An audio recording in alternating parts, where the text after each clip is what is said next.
मध्य प्रदेश के उप मुख्यमंत्री राजेंद्र शुक्ला ने इंदौर की विधानसभा 2 के भाजपा विधायक रमेश मेंदोला के पिताजी चिंतामणि मेंदोला के निधन पर शोक व्यक्त करने के लिए इंदौर का दौरा किया।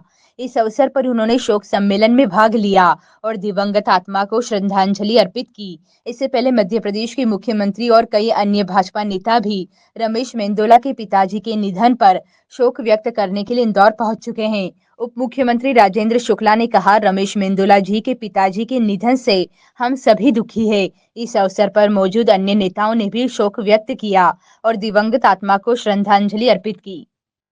देश के बहुत ही वरिष्ठ विधायक और इंदौर के लोकप्रिय नेता रमेश मेंदोला जी के पूज्य पिताजी के स्वर्गवास हुआ है और ऐसे दुख की घड़ी में हम सारे लोग उनके यहाँ उनसे मिलके उनको सांत्वना दे रहे हैं। मुझे यहाँ पर आकर ये जानकारी मिली कि उनके पूज्य पिताजी उसी प्रकार से बहुत सात्विक विचार के थे, जिन्होंने एक लंबा जीवन जिया। लगभग 94 वर्ष की आयु में वो उनका स्वर्गवास हुआ। और रमेश मेंदोला जी जिस प्रकार से हम उनको देखते हैं, उनको जो भी संस्कार मिले हैं उनके पिताजी से मिले हैं।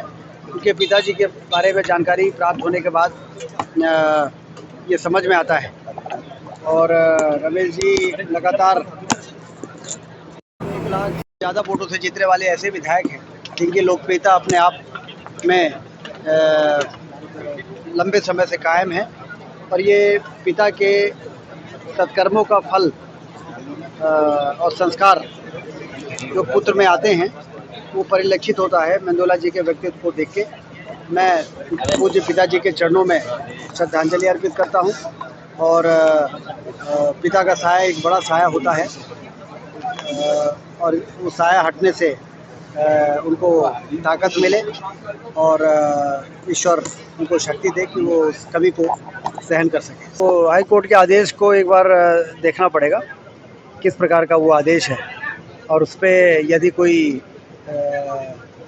एक्शन लेने वाली ऐसी कोई बात होगी तो हम विचार करेंगे। हाईकोर्ट की टिप्पणी डीन पर थी, डीन की कार्यप्रणाली पर थी, उसको देखना होगा।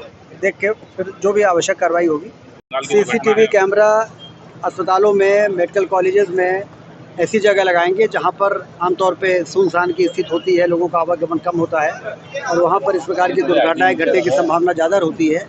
खासतौर से हमारी जो छात्राएं हैं, जो लेडी डॉक्टर्स हैं, नर्सेज हैं, ऐसी जगह सीसीटीवी कैमरा लगाकर उस पर नज़र रखी जाएगी, जिससे कि बंगाल जैसी दुर्भाग्यपूर्ण घटना की पुनरावृत्ति न हो।